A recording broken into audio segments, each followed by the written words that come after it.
Hello learners, welcome to community class online. I am doctor David Sharma और मैं आप सबका स्वागत करता हूं इस फास्ट ट्रैक बैच में। फास्ट ट्रैक बैच जो कि नीट 2024 के लिए डिजाइन किया गया है और आज हम बच्चों करने वाले हैं इसमें लिविंग वर्ल्ड। ठीक है, पूरा का पूरा चैप्टर लिविंग वर्ल्ड है, हम लोग इसे वन शॉट में करेंगे। ये लेक्चर जो बच्चे नीट का एग्जाम देने जा रहे हैं उनके लिए भी बेनिफिशियल है और जो बच्चे अभी क्लास 11th में उनके लिए भी बेनिफिशियल है। उनके लिए बेनिफिशियल क्यों है? क्योंकि भाई ये क्लास 11th का आपका सबसे पहला चैप्टर होता है, ठीक है, सीबीएसई में, जो कि है आपका लिविंग वर्ल्ड। तो चलिए स्टार्ट करते हैं। और अगर आपको ये हमारी लेक्चर सीरीज पसंद आ रही है तो बच्चों इन लेक्चर्स को आप लोग शेयर कीजिए अपने दोस्तों के साथ, साथ साथ उन लोगों के साथ जो कि आपका कोई महंगी एजुकेशन एफोर्ड नहीं कर सकते, तो आप ये लेक्चर शेयर करके उनकी हेल्प कर सकते हैं। अगर बात करते हैं कंप्यूटर क्लासेस की, तो कंप्यूटर क्लास ने आप लोगों के लिए एक टेलीग्राम चैनल भी बना रखा है जहां पर आपको सारे अपडेट्स जल्दी से दे दिए जाते हैं, है ना। सारे अपडेट्स आपको मिल जाते हैं। नोट्स जो भी आप यहाँ पर पढ़ रहे हैं, सारे नोट्स की एक्सेस आपको वहां मिल जाएगी। आप वहां से नोट्स भी डाउनलोड कर सकते हैं। आप एमसीक्यू डीपीपी भी सोल्व कर सकते हैं। और अगर आप ज्वाइन करते हैं टेलीग्राम चैनल तो आप खुद देखेंगे कि आपका लर्निंग एक्सपीरियंस कहीं ना कहीं क्या हो रहा है, बूस्ट हो रहा है। ओके, तो चलिए इस चैप्टर की तरफ आते हैं। इस चैप्टर से बच्चों को काफी प्यार होता है ना, काफी ज्यादा प्यार होता है बच्चों को इस चैप्टर से। क्यों? क्योंकि क्लास 11 का पहला चैप्टर है भाई बायोलॉजी का, जो कि है आपका आपका लिविंग वर्ल्ड। सो सबसे पहले देखिए चैप्टर 1 है ना क्लास 11 का। तो सबसे पहले बिल्कुल बेसिक सी बात करेंगे, जैसे बायोलॉजी क्या होती है। ठीक है, बचपन से पढ़ते आ रहे हो, कोई ऐसी बड़ी चीज नहीं है बायोलॉजी क्या होती है ना। देखो दो शब्द हैं यहाँ पर, एक शब्द है आपका बायो, एक शब्द है लॉजी। हमेशा ध्यान रखेंगे, लॉजी वर्ड का मतलब होता है स्टडी और बायो का मतलब होता है लाइफ।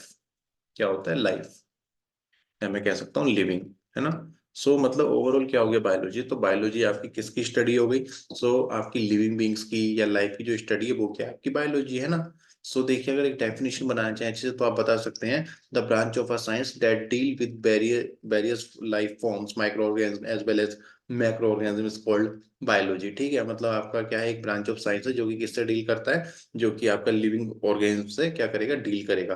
ठीक है, अब ये लिविंग ऑर्गेनिज्म आपके माइक्रो ऑर्गेनिज्म भी हो सकते हैं या फिर आपके मैक्रो ऑर्गेनिज्म भी हो सकते हैं। या वरना सीधा सीधा भी ध्यान रख लोगे बायोलॉजी क्या है तो भी कोई दिक्कत है नहीं। ओके, देखो अब हम बात करेंगे लिविंग बींग्स की, है ना। यहाँ पे बायोलॉजी है तो लिविंग बींग्स की बात करेंगे।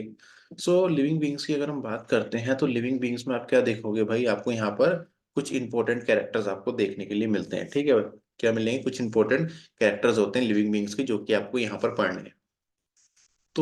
एक कैरेक्टर तो आपको पढ़ना है ग्रोथ, एक पढ़ना है आपको रिप्रोडक्शन, एक पढ़ना है आपको मेटाबॉलिज्म और एक पढ़ना है आपको कॉन्शियसनेस। वैसे होते तो काफी सारे हैं लेकिन आपकी एनसीईआरटी के अकॉर्डिंग हमें यहाँ पर इन चार पे ही फोकस रखना है। ठीक है, कौन कौन से हो गए? ग्रोथ हो गया, रिप्रोडक्शन हो गया, मेटाबॉलिज्म हो गया और क्या हो गया आपका कॉन्शियसनेस हो गया। कॉन्शियसनेस के लिए मैं एक दूसरा टर्म भी यूज कर सकता हूँ, कॉन्शियसनेस को जनरली अवेयरनेस भी कह देते हैं। ठीक है, अवेयरनेस क्या हो या फिर आप कॉन्शियसनेस का हो, एक ही बात है। ठीक है, हिंदी में इसको कहा जाता है चेतना। तो चलो देखते हैं सबसे पहले क्या है भाई आपका यहाँ पर ग्रोथ में। ओके, एक चीज आप मेरे को बताएंगे कि क्या, एक बार खुद सोचिए, that all living beings are grow, है ना। जितने भी लिविंग बींग्स हैं वे ग्रो करते हैं।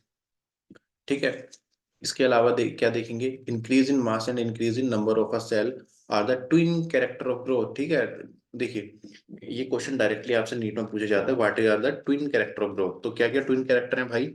एक तो हो गया आपका इंक्रीज इन नंबर। ठीक है, और किस चीज में इंक्रीज हो रहा है? नंबर में इंक्रीज हो रहा है। तो किस चीज के नंबर में इंक्रीज हो रहा होगा? तो सेल के नंबर में इंक्रीज हो रहा होगा। भाई सीधी सी बात है, अगर ग्रोथ हो रही है, अब देखिए ग्रोथ हो रही है ना, तो इसका मतलब सेल डिवीजन हो रहा है ना, तो increase in number of cell तो होगा। पहला क्या हो गया? पहला तो यही हो गया। और दूसरा क्या है, हो जाएगा आपका इंक्रीज इन मास। साथ साथ जब ग्रोथ होगी तो मास भी बढ़ेगा। ये ट्विन कैरेक्टर होते हैं आपके किसके? ग्रोथ के। और ये आपका रिपीटर क्वेश्चन है ना, कई बार पूछा गया है। और ये क्वेश्चन इतना फेमस क्वेश्चन है, आप ये यकीन मानिए कोचिंग्स में भी आपसे पूछा जाता है। ठीक है, आप किसी भी बड़े से बड़ा कोचिंग हो, आइदर आकाश या एलन, तो वहां पर भी ये क्वेश्चन आपको आराम से उनकी टेस्ट सीरीज में देखने के लिए मिल जाता है। इसके अलावा देखो इसमें सीधा सीधा एक कॉन्सेप्ट आप पढ़ोगे। देखो अगर मैं important character of living beings की बात करूंगा तो यहाँ पर एक चीज आपको पढ़नी है मेनली। इसके लिए आपको एक कंसेप्ट समझना पड़ेगा यहाँ पर, डिफाइनिंग कैरेक्टर का या फिर डिफाइनिंग प्रॉपर्टी। अभी क्या होती है डिफाइनिंग प्रॉपर्टी? डिफाइनिंग प्रॉपर्टी आपकी एक ऐसी प्रॉपर्टी होती है जो कि किस में मिलेगी? केवल और केवल लिविंग ऑर्गेन्स में ही मिलेगी। एक ऐसी प्रॉपर्टी जो केवल लिविंग ऑर्गेन्स के पास ही होगी और जिसमें कोई एक्सेप्शन ना हो, without any exception, without any exception. Exception को क्या कहते हैं, उपवाद भी कहते हैं ना। यहाँ पे मैं थोड़े बहुत हिंदी टर्म्स यूज करता रहूंगा, अगर कोई हिंदी मीडियम का बच्चा है तो वो भी क्या कर पाएगा, इंटरेक्ट कर पाएगा। चलिए जी। तो अब एक बात बताइए, मैं भी आपसे कह रहा हूँ कि यहाँ पर किसकी बात कर रहा था, अभी मैं आपसे ग्रोथ की बात कर रहा था। सो अगर मैं आपसे ग्रोथ की बात कर रहा था, अब मैं आपसे एक सवाल पूछ रहा हूँ कि क्या ग्रोथ डिफाइनिंग प्रॉपर्टी है? तो इसका आंसर है नहीं बच्चों, ग्रोथ आपकी डिफाइनिंग प्रॉपर्टी नहीं है। अब बहुत से बच्चों को लग रहा होगा सर ऐसा कैसे? तो देखो, ग्रोथ केवल लिविंग ऑर्गेन्स में होती है। तो बच्चों ग्रोथ आपकी लिविंग ऑर्गेन्स में भी होती है और साथ साथ नॉन लिविंग में भी होती है। किसमें होती है? नॉन लिविंग में होती है। फॉर एग्जाम्पल तुमने देखा होगा, चलो तुमने देखे होंगे जैसे माउंटेन्स वगैरह, ठीक है, तो इनमें भी ग्रोथ तो हो रही है, लेकिन ग्रोथ कैसी हो रही है? एक्सटर्नल हो रही है। इसके अलावा और भी सिंपल एग्जांपल लूँ तुमको बिल्कुल बेसिक से समझाने के लिए, मान लो एक आयरन रोड है, ठीक है, एक आयरन रोड है, और आपने उसे क्या करा, एक खुले आसमान के नीचे रख दिया। साल 6 महीने बाद अगर तुम देखोगे तो उस पर रस्टिंग हो गई होगी, है ना, उसके ऊपर जंग लग गई होगी, मतलब ग्रोथ तो हुई है। और ग्रोथ कैसे हुई है? एक्सटर्नल हुई है, ठीक है। सो पहली बात ध्यान रखेंगे, ग्रोथ आपकी लिविंग में भी होती है और आपकी नॉन लिविंग में भी होती है। लिविंग में होती है तो लिविंग में क्या होता है भाई, लिविंग में दो चीजें होती हैं। एक तो increase in number of cell, increase in number of cell, और दूसरी चीज क्या हो जाएगा आपका, इंक्रीज इन मास। ठीक है, और ये दो क्या है बच्चों, ट्विन कैरेक्टर हैं। क्या है आपके? ट्विन कैरेक्टर हैं। इसके अलावा देखिए जैसे आपके क्या हो गए, आपके जैसे बैक्टीरिया वगैरह हो गए, तो इनमें भी ग्रोथ होती है। क्या होता है? इनमें फ्यूजन होता है, एक से दो होते हैं, मतलब क्या हो रहा है, उनका नंबर आप देख रहे हो तो कहीं ना कहीं इंक्रीज हो रहा है। लेकिन जो लिविंग में ग्रोथ होगी वो कैसी ग्रोथ होगी? हमेशा एक्सटर्नल ग्रोथ होगी। कैसी ग्रोथ होगी? एक्सटर्नल होगी। और ये जो लिविंग है इसमें कैसी होगी ग्रोथ? इंटरनल होगी। लेकिन नॉन लिविंग में एक्सटर्नल होती है। ठीक है, तो ये सारी चीजें आपको ध्यान रखनी है। तो इसलिए हम कहते हैं ग्रोथ क्या है आपकी, non defining property. Non defining property क्योंकि नॉन लिविंग में भी दिख रही है। कुछ एग्जांपल्स एनसीईआरटी ने दिए हैं तो आप उसके क्या करेंगे, आप उसमें गो थ्रू कर लेंगे एक बार। सेकंड है आपका रिप्रोडक्शन। क्या है सेकंड आपका? रिप्रोडक्शन। रिप्रोडक्शन की बात करें तो अब आप बताइए रिप्रोडक्शन क्या है, ये डिफाइनिंग प्रॉपर्टी है, नॉन डिफाइनिंग प्रॉपर्टी है? सो ये बच्चों ये कैसी प्रॉपर्टी होती है? ये होती है non defining. Why I am saying non defining?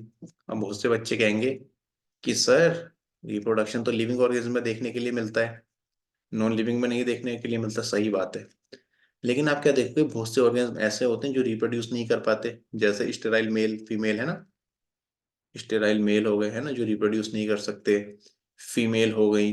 इसके अलावा आपने सुना होगा म्यूल, ठीक है, म्यूल क्या नहीं कर सकता, म्यूल डू नॉट रिप्रोड्यूस। इसके अलावा हिनी भी यहाँ पर एग्जाम्पल हो सकता है ना, म्यूल और हिनी।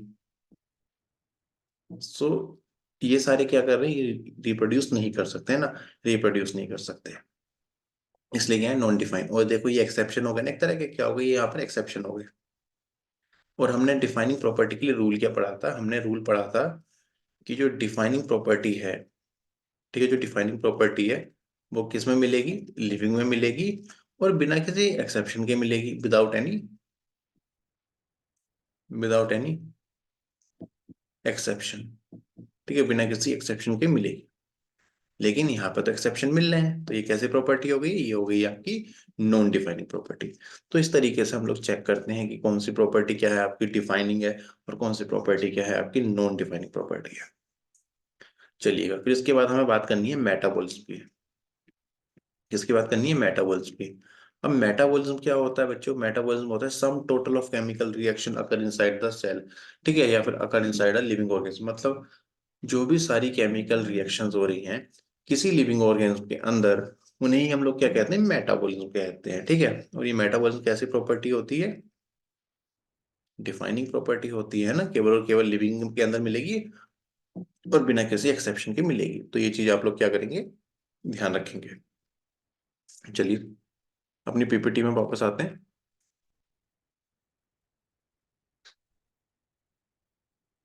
तो इसमें ये सारे कॉन्सेप्ट ने जो कि आपको क्या करने हैं यहाँ पे याद रखने हैं, ठीक है। रिप्रोडक्शन की डेफिनेशन वगैरह दे रखी है, तो उसको भी आप लोग क्या करेंगे, एक बार देख लीजिएगा। चलिए, फिर इसके बाद ओके, मेटाबॉलिज्म है ना, मेटाबॉलिज्म का मतलब मैंने आपको बता दिया क्या होता है, डेट ऑल केमिकल रिएक्शंस है ना, जितनी भी केमिकल रिएक्शंस हैं आपकी, take place inside a body, ठीक है, take place inside a body.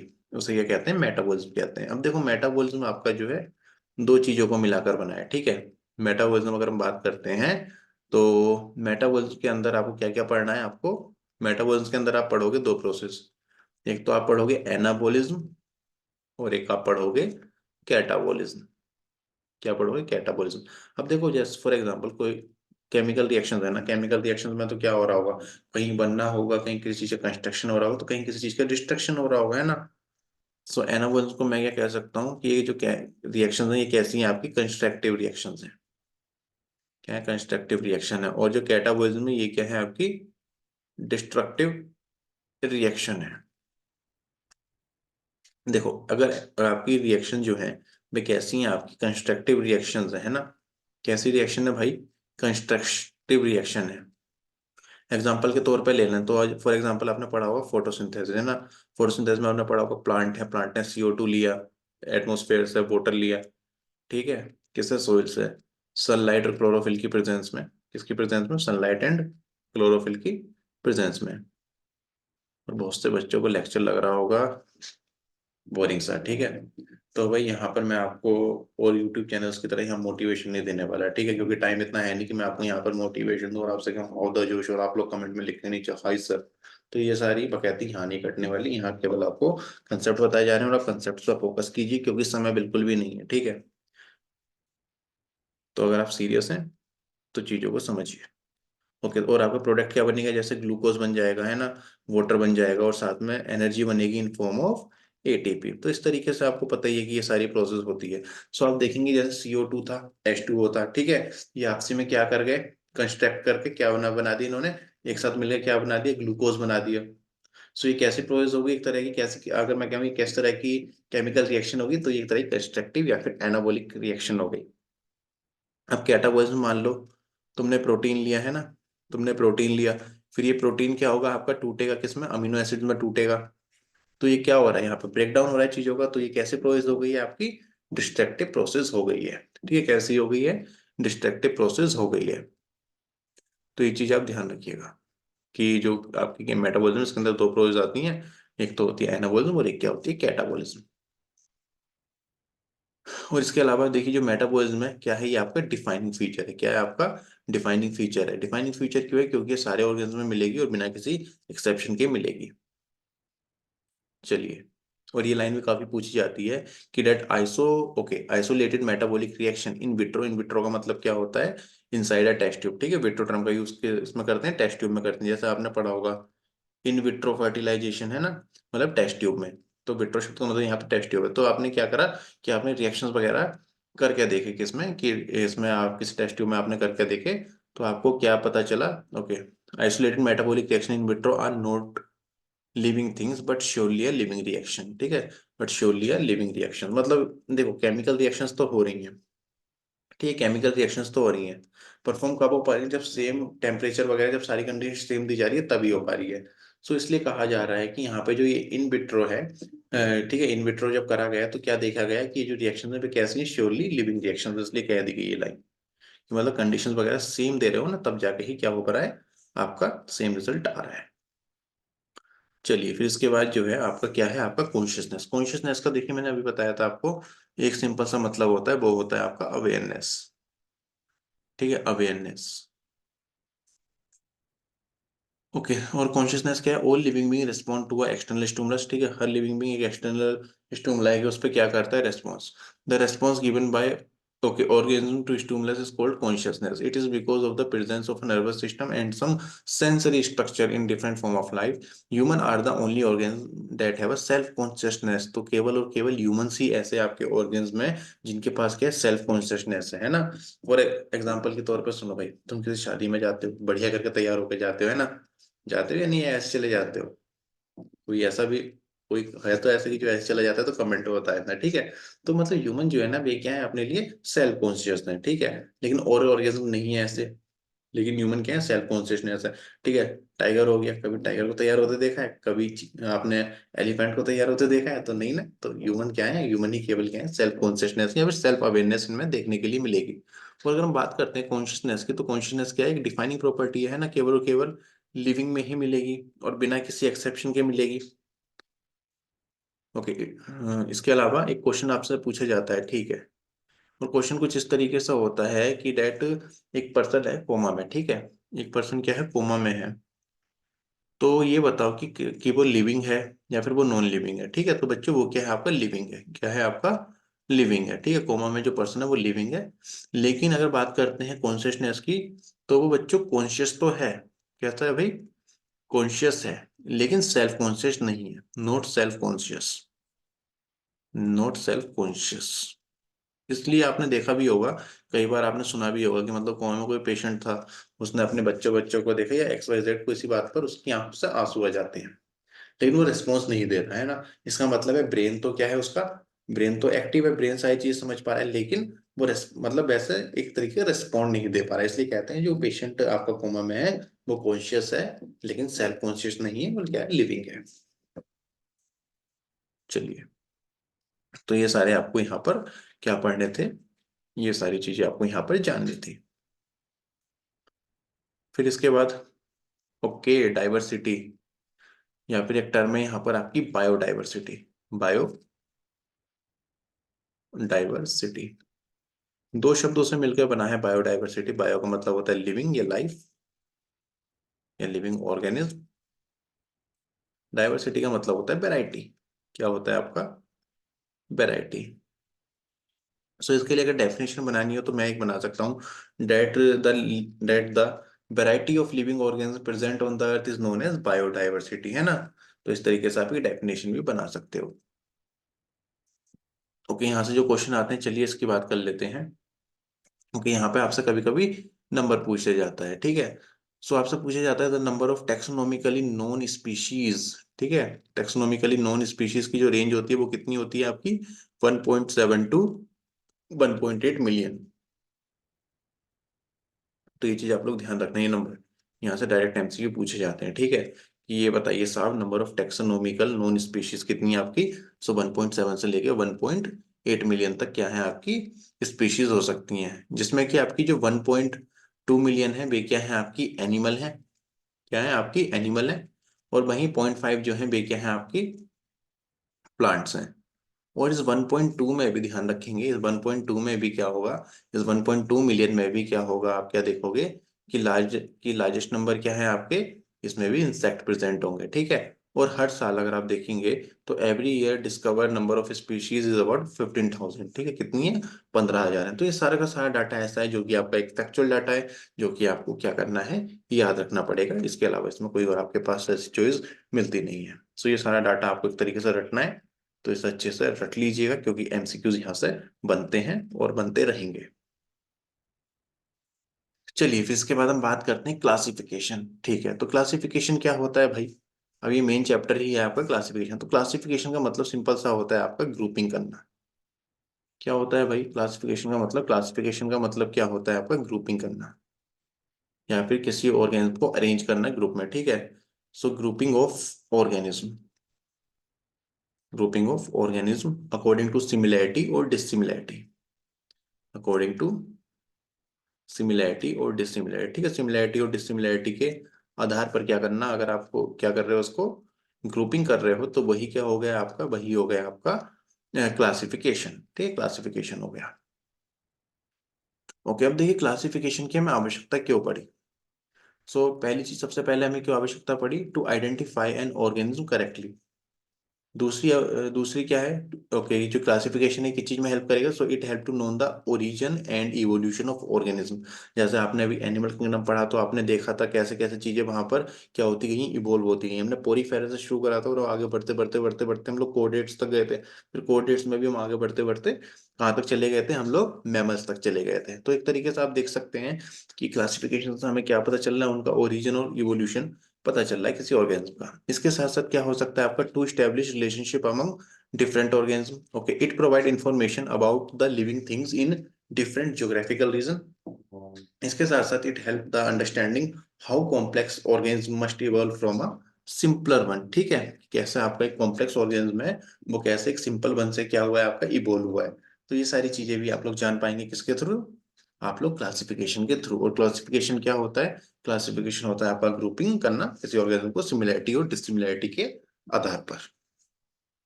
तो ये चीज ध्यान रखिएगा। और जिन बच्चों को इसके नोट्स चाहिए आप लोग अपना जो है नोट्स टेलीग्राम से डाउनलोड कर लेना।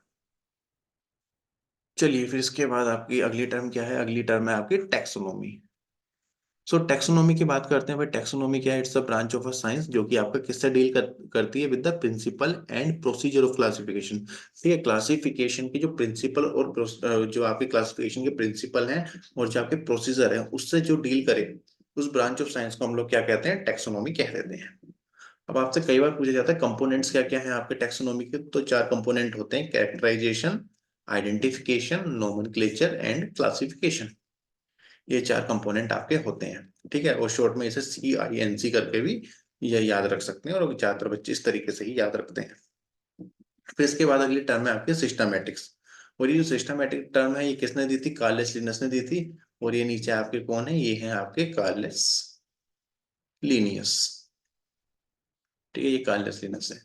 सो देखिए, अगर अगर सिस्टमैटिक्स की बात करते हैं तो बड़ा ही सिंपल सा एक आपको एक तरीका बताता हूँ। तो अगर आप टैक्सोनॉमी और फाइलोजेनी को एक साथ जोड़ देंगे तो क्या बन जाएगा आपका? सिस्टमैटिक जुड़ जाएगा। तो मतलब सिस्टमैटिक्स क्या हो गया आपका? सो आप कह सकते हैं कि that the branch of a science dealing with the study of principle and procedure with phylogenetic, या फिर मैं कह सकता हूँ evolutionary history of organism, is known as systematics. ठीक है, तो ओवरऑल क्या ध्यान रखना है? इतना ही ध्यान रखना है भाई। सिस्टमैटिक्स क्या है? सिस्टमैटिक्स होगी आपका टैक्सोनॉमी के साथ, टैक्सोनॉमी के साथ फाइलोजेनी को जोड़ दो। अगर आप फाइलोजेनी को जोड़ दें तो क्या बन जाएगा आपका? सिस्टमैटिक्स बन जाएगा। अच्छा एक बात बताइएगा आप, अगर इसके कंपोनेंट कितने थे अभी तक? हम लोगों ने कितने कंपोनेंट पढ़े थे भाई? चार कंपोनेंट पढ़े थे। किसमें? टैक्सोनॉमी में। सिस्टमैटिक्स में कितने कंपोनेंट हो जाएंगे आपके? पांच कंपोनेंट हो जाएंगे। ठीक है, मतलब कैरेक्टराइजेशन रहेगा, आइडेंटिफिकेशन रहेगा, नोमेनक्लेचर रहेगा, क्लासिफिकेशन रह जाएगा, और आपका इसके साथ क्या ऐड हो जाएगा? मात्र एक फाइलोजेनी ऐड हो जाएगा। बस इतनी चीजें आपको यहाँ पर ध्यान रखनी है। और फाइलोजेनी टर्म का मतलब क्या होता है आपका? इवोल्यूशनरी हिस्ट्री ऑफ ऑर्गेनिज्म क्या होता है, इसका मीनिंग होता है। अगर हम बात करते हैं मॉडर्न टेक्सोनोमी की स्टडी की, सो जो आपकी मॉडर्न टेक्सोनोमी स्टडी है ये आपकी एक्सटर्नल स्ट्रक्चर मतलब morphology, internal structure, anatomy, along with cell structure, development process, ecological information, इन सारी चीजों पर क्या है आपका? बेस्ड है। ठीक है, लेकिन ये सारी चीजें किसके लिए? आपकी मॉडर्न टेक्सोनोमी के लिए। देखिए, चीजों को जितना सिंपल तरीके से हो रहा है ना, यहाँ पे मैं कोशिश कर रहा हूँ उतनी सिंपल तरीके से आपको सारी बातें डिलीवर करूँ। फिर भी कोई डाउट रह जाता है तो कमेंट सेक्शन आप ही के लिए बनाए, तो उसका यूज कीजिए और अपने कमेंट्स को अपने कमेंट्स में क्या करेंगे, डाउट्स वगैरह अपने शेयर कर दीजिए। चलिए इसके बाद अगली प्रोसेस है आपकी नोमेनक्लेचर। नोमेनक्लेचर या फिर आपकी नामकरण प्रतिक्रिया। ठीक है, नामकरण प्रतिक्रिया।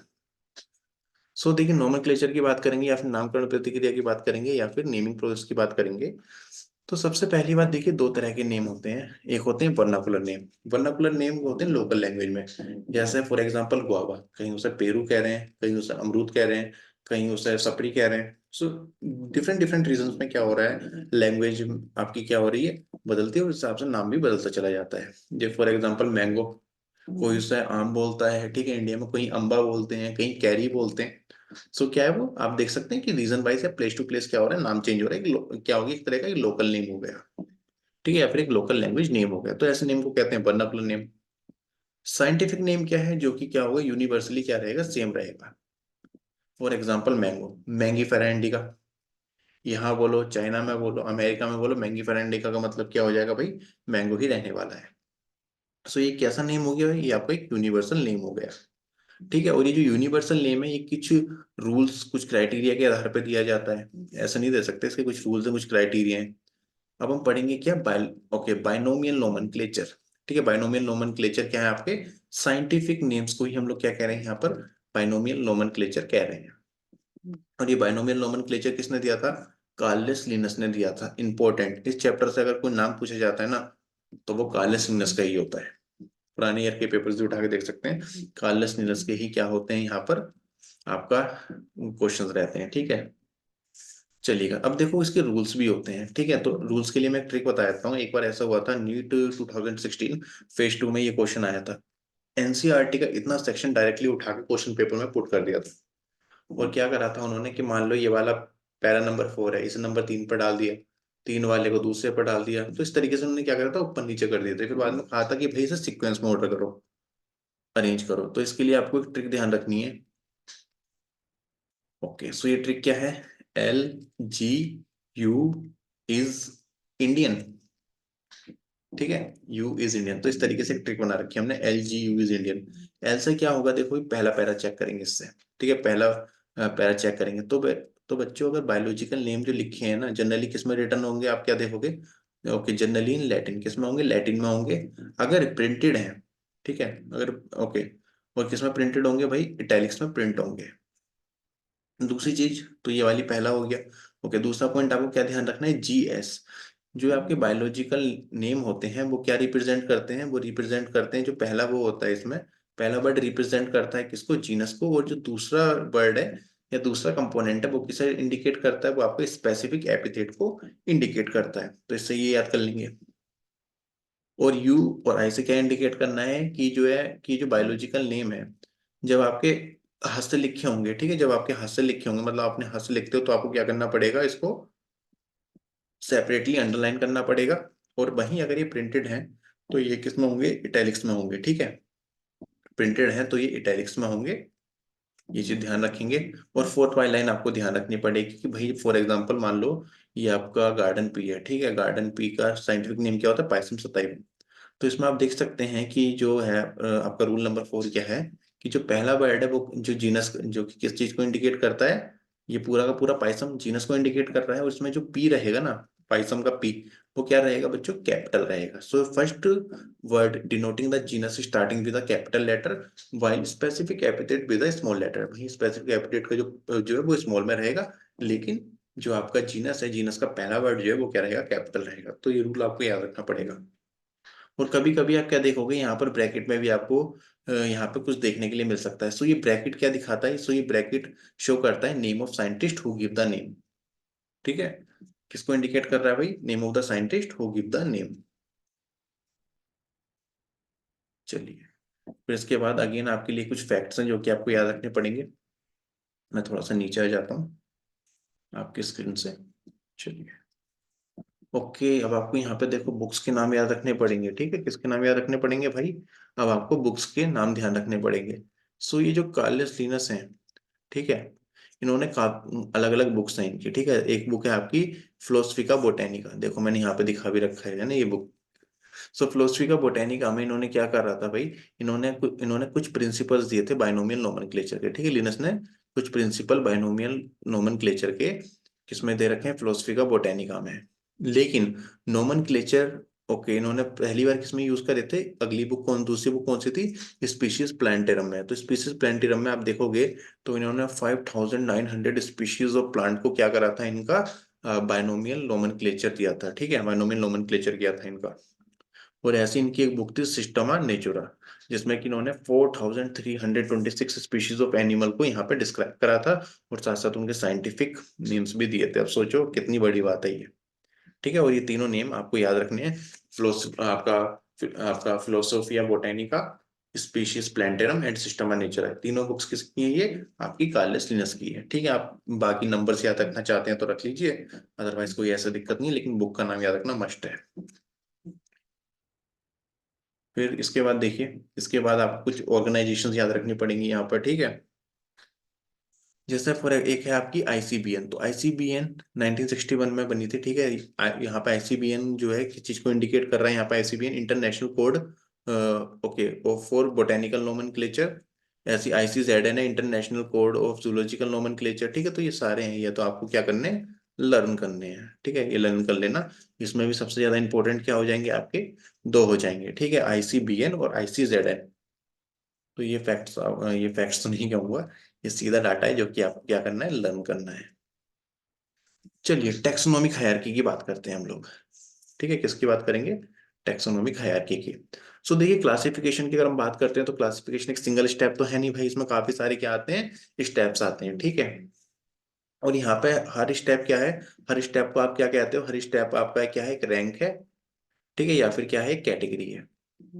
और यहाँ पर आप क्या देखोगे? The categories a part of all taxonomic, so it is known as a taxonomic hierarchy. अब देखिए, कई सारी रैंक्स या फिर कई सारी कैटेगरी, ठीक है, वे आपसी में एक साथ मिली और क्या बनाई उन्होंने? Taxonomic hierarchy. तो टेक्सोनोमिक हायरार्की एक सिंगल शब्द नहीं है। टेक्सोनोमिक हायरार्की के अंदर आप क्या देखोगे कि काफी सारी रैंक्स आती हैं, काफी सारी कैटेगरी आती हैं। और ये जब काफी सारी रैंक और काफी सारी कैटेगरी एक साथ आती है, इसको ही हम लोग क्या कहते हैं, इसको ही हम कहते हैं टैक्सोनॉमिक हायरार्की। ठीक है, ये क्या बन गई आपकी एक टैक्सोनॉमिक हायरार्की, हायरार्की। सो इसमें जैसे स्पीशीज है तो ये क्या एक रैंक है, या फिर एक आपका टैक्सा है। ठीक है, एक टैक्सा है या फिर आपकी एक रैंक है या फिर आपकी एक कैटेगरी है। सो देखिए आपको क्या ध्यान रखना है कि सबसे स्मॉलेस्ट कैटेगरी कौन सी होती है, स्पीशीज है ना। क्या होती है, स्पीशीज होती है। सो एक इसमें एक सीक्वेंस भी आता है, डेट के ट्रिक भी है, केपीसी ऑफ जीनियस स्टूडेंट। इसमें के पी सी तो इस तरीके से चलेंगे, किंगडम सबसे बड़ा है, उससे छोटा फाइलम है, फाइलम से छोटा क्लास है, क्लास से छोटा क्या है, ऑर्डर, ऑर्डर से छोटा है फैमिली, फैमिली से छोटा है जीनस, जीनस से छोटी है स्पीशीज। तो सबसे ज्यादा आपसे जो क्वेश्चन पूछा जाता है ना, तो आपसे पूछा जाता है कि भाई सबसे ज्यादा बेसिक या सबसे ज्यादा स्मॉलेस्ट कैटेगरी कौन सी है, तो आपका आंसर हो जाएगा स्पीशीज। और आपसे पूछा जाएगा कि सबसे ज्यादा हाईएस्ट कैटेगरी या फिर सबसे ज्यादा हाईएस्ट टैक्सॉन कौन सा है, तो आपका आंसर क्या हो जाएगा, किंगडम हो जाएगा। इसको इसी सीक्वेंस में याद रखना है। ठीक है, फाइलम और डिवीजन। ठीक है, फाइलम की जगह कभी कभी डिवीजन भी लिख सकते हैं, तो डिवीजन ध्यान रखेंगे कि अगर डिवीजन का यूज कर रहे हैं तो हम प्लांट्स के लिए बात कर रहे हैं, अगर फाइलम की यूज कर रहे हैं तो हम एनिमल्स की बात कर रहे हैं। सो एनिमल में आपने भी देखा होगा कि आप क्या पढ़ते हैं, फाइलम पढ़ते हैं, तो फाइलम पोरीफेरा, निडेरिया। तो ये सब आप लोग किस में पढ़ रहे हैं, एनिमल्स में पढ़ रहे हैं फाइलम, लेकिन डिवीजन आप किस में पढ़ोगे, प्लांट में पढ़ोगे। ठीक है, और ऐसी अगर हम बात करते हैं तो कितनी आपकी कैटेगरीज हैं, सो आपकी होती है 7 ओब्लिगेट कैटेगरीज। और ये सीक्वेंस भी आपको यहाँ पर याद रखना पड़ेगा, इसके अलावा कोई और ऑप्शन है नहीं। ठीक है, इसके अलावा कोई और ऑप्शन आपको यहाँ पर मिलेगा नहीं। चलिए, तो इसमें देखिए सारे आए। ठीक है, स्टार्ट करते हैं। सबसे पहले स्पीशीज, स्पीशीज जो है टर्म। ठीक है, टर्म स्पीशीज। और ये आपकी क्या है, स्मॉलेस्ट कैटेगरी है, किसने दी थी ये टर्म, जॉन रे ने दी थी। और ये क्या है, आपकी लोएस्ट कैटेगरी ऑफ क्लासिफिकेशन है। अगर आप क्या देखेंगे, अगर आप देखेंगे तो आप क्या देखेंगे इसमें, it is a group of a closely related individual with similar morphological, anatomical, biochemical and cytological character. It is a group of a naturally interbreeding population with the ability to produce fertile offspring in with okay individual of species that share common gene pool। ये आपका MCQ P Y Q रहा है। ठीक है, आपसे P Y Q में previous year question में भी आपसे ये क्वेश्चन पूछा गया है कि बताइए, चार ऑप्शन दे दिए गए थे, individual of species have a common gene pool, तब आपका आंसर क्या रहेगा, स्पीशीज रहेगा। इसके साथ साथ कुछ एग्जांपल है, जैसे पाइसम सताइवम। ठीक है, pea, Mangifera indica, mango, Solanum tuberosum potato का पोटैटो का साइंटिफिक नेम है, पैंथेरा लियो लोएन का साइंटिफिक नेम है, और आपका होमोशेपियंस ह्यूमन का साइंटिफिक नेम है। सो इसमें देखिए पहला वर्ड जैसे होमोशेपियंस में होमो, ये किस चीज को इंडिकेट कर रहा है, जीनस को इंडिकेट कर रहा है। और शेपियन जो है ये आपका स्पीशीज या फिर आपका स्पेसिफिक एपिथेट को इंडिकेट कर रहा है। ठीक है, तो यहाँ पे जो शेपियंस है ये किसके लिए हो गया, स्पीशीज के लिए हो गया, पैंथेरा लियो में लियो किसके लिए हो गया, स्पीशीज के लिए हो गया। ठीक है, तो ये इस तरीके से आप साइंटिफिक नेम पे भी चेक कर सकते हैं। फिर इसके बाद अगला जो है वो क्या है, आपका जीनस। चलिए जी, अगली चीज क्या है आपकी यहाँ पर, अगली चीज है यहाँ पर जीनस। देखिए अभी हमने क्या पढ़ा था, सबसे ज्यादा स्मॉलेस्ट क्या था आपका, स्पीशीज था। और जब आपका क्या होगा, ओके जब आपका ग्रुप ग्रुप ऑफ स्पीशीज मिलकर क्या बनाएगा, आपका जीनस बनाएगा। So genus compares the group of related species. ठीक है, so group of related species which has more character in common in compared to species of other genera, we can say that a genera are aggregate of closely related species। भाई सीधी सीधी बात है, देखो closely आपकी closely related species है। ठीक है, जब आपकी क्लोजली रिलेटेड स्पीशीज क्या हुई है, एग्रीगेट हुई है, तब जाए क्या बना है, जीनस बना है। और ग्रुप ऑफ जीनस से ऐसे क्या बनेगा, आपका फैमिली बनेगा। ठीक है, फैमिली बनेगा। लेकिन इसमें देखो एनसीईआरटी में तो काफी सारा डाटा दिया है, लेकिन यहाँ पे मैंने आप लोगों के लिए क्या करा, उसे फिल्टर आउट कर दिया है। ठीक है, तो सारा इंपॉर्टेंट डाटा क्या कर दिया गया है, आपको यहाँ पर दे दिया गया है। ठीक है, जैसे यहाँ से क्वेश्चन पूछा जाता है, that family are characterize on the basis of both vegetative and reproductive feature of plant species, directly पूछे जाने वाले एमसीक्यूज है। इनके थ्रू आप क्या करेंगे, गो थ्रू कर लेंगे। ऐसे ग्रुप ऑफ फैमिली से क्या बनेगा, आपका ऑर्डर बनेगा। क्या बन जाएगा, आपका ऑर्डर। ऐसे ही आपका ग्रुप ऑफ ऑर्डर से क्या बनेगा, आपका क्लास बन जाएगा। ग्रुप ऑफ क्लास से क्या बन जाएगा, आपका फाइलम हो गया या फिर आपका डिवीजन हो गया। और ऐसे ही ग्रुप ऑफ डिवीजन से क्या बनेगा, आपका किंगडम बनेगा। ठीक है, तो आप देख सकते हैं किंगडम क्या है आपकी, हाईएस्ट कैटेगरी है, और स्पीशीज क्या है आपकी स्मॉलेस्ट कैटेगरी है। उसकी ट्रिक मैंने बता दी है, केपीसी ऑफ जीनियस स्टूडेंट, ठीक है। तो केपीसी एक्चुअल में एक स्कूल है हमारी साइड में, तो उसके बेस पे मैं बच्चों को याद कराता, ठीक है, ऑफलाइन क्लास में भी और ऑनलाइन क्लास में भी। सो केपीसी ऑफ जीनियस स्टूडेंट। वैसे ऐसा कुछ है नहीं केपीसी के, लेकिन खाली एक ट्रिक थी तो बना लिया। चलिए फिर इसके बाद, ठीक है, तो ये सारी चीजें आपको यहाँ पर पढ़ लेनी है, और एक बार आप इसको क्या करेंगे, इन नोट्स को आप लोग गो थ्रू कर लेंगे। फिर इसके बाद भाई यहाँ से भी बड़ा फिक्स क्वेश्चन है, ठीक है, यहाँ से भी बढ़िया फिक्स क्वेश्चन आपसे पूछे जाते हैं, ठीक है। मान के चलिएगा कि अगर लिविंग वर्ल्ड से क्वेश्चन आ रहा है, तो एक क्वेश्चन तो आप यहाँ से उम्मीद करेंगे कि इस टेबल से आपको देखने के लिए मिल जाए। सो ये टेबल आपको याद करनी पड़ेगी। जैसे मैन है, मैन का साइंटिफिक नेम क्या होता है, या बायोलॉजिकल नेम क्या होता है, होमो सैपियन जीनस है इसकी, होमो फैमिली क्या होगी, होमेडिया, ऑर्डर हो जाएगा प्राइमेटा, क्लास हो जाएगी मेमेरिया, और डिवीजन या फाइलम क्या हो जाएगा यहाँ पे कोडेट। वैसे फाइलम ही यूज करेंगे ना, फाइलम कोडेटा। हाउस फ्लाई, हाउस फ्लाई है तो साइंटिफिक नेम क्या होगा, Musca domestica, genus Musca, family Muscidae, order Diptera, और यहाँ पे क्लास क्या होगा, इंसेक्टा, और यहाँ पर जो फाइलम होगा वो क्या होगा, आर्थ्रोपोडा। आर्थ्रोपोडा लार्जेस्ट फाइलम, ठीक है, ध्यान रखना आर्थ्रोपोडा क्या होता है आपका, largest phylum in animal kingdom. Okay, mango, mango है तो मैंगी फेरा इंडिका, जीनस हो जाएगा मैंगी फेरा, फैमिली हो जाएगी एनिकार्डेशिया, ऑर्डर हो जाएगा, ऑर्डर हो जाएगा आपका सेपनडेल्स, और क्लास क्या हो जाएगी, डाइकोटिलीडिना, और जो यहाँ पे डिवीजन हो जाएगी वो क्या हो जाएगी आपकी एंजियो स्पर्मिया।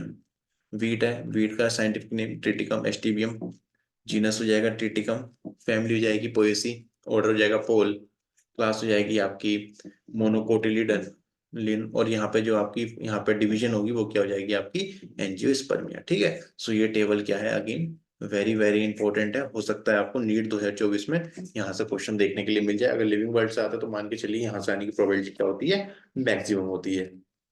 और नई एनसीईआरटी के अपडेट्स हो चुके हैं, जैसे कारण आपका सिलेबस यहाँ से क्या हुआ है, थोड़ा सा तो कम हुआ है ना, थोड़ी सी रियायत आपको मिल गई है। नहीं तो वरना आप हर्बेरियम भी पढ़ रहे होते, आप बोटेनिकल गार्डन भी पढ़ रहे होते, की वगैरह पढ़ रहे होते, तो वो सब आपको यहाँ पे क्या हुआ है, उस सब में आपको रियायत मिल गई है, ठीक है। तो अब इस चीज का आपको क्या करना है, फायदा उठाना है भाई। वहां से अगर तुमको बच्चे हो वो सारी चीजें पढ़ने से, तो ये सारी चीजें अच्छे से पढ़ लेना। आई होप आपको ये सेशन पसंद आ रहे हैं। अगर आपको सेशन पसंद आ रहे हैं तो अगेन अगेन आप लोग अपने फीडबैक हमें दे सकते हैं कमेंट सेक्शन में। कोई आपको लगता है कि सर कुछ आप सीरीज चालू करो, ठीक है, या आपको लगता है कुछ और तरीके से हम आपकी हेल्प कर सकते हैं, तो वो भी आप अपना कमेंट सेक्शन में बताइए। तो लर्नर्स, चलिए इसी के साथ आज के सेशन को एंड करते हैं। काफी अच्छा लगता है आप लोगों के साथ इंटरेक्ट करके, और समय का पता नहीं चलता, और आई होप बच्चों के आप लोग नोट्स डाउनलोड करेंगे और अपनी प्रिपरेशन को अच्छे से कर रहे होंगे। At last learners, thank you and all the best.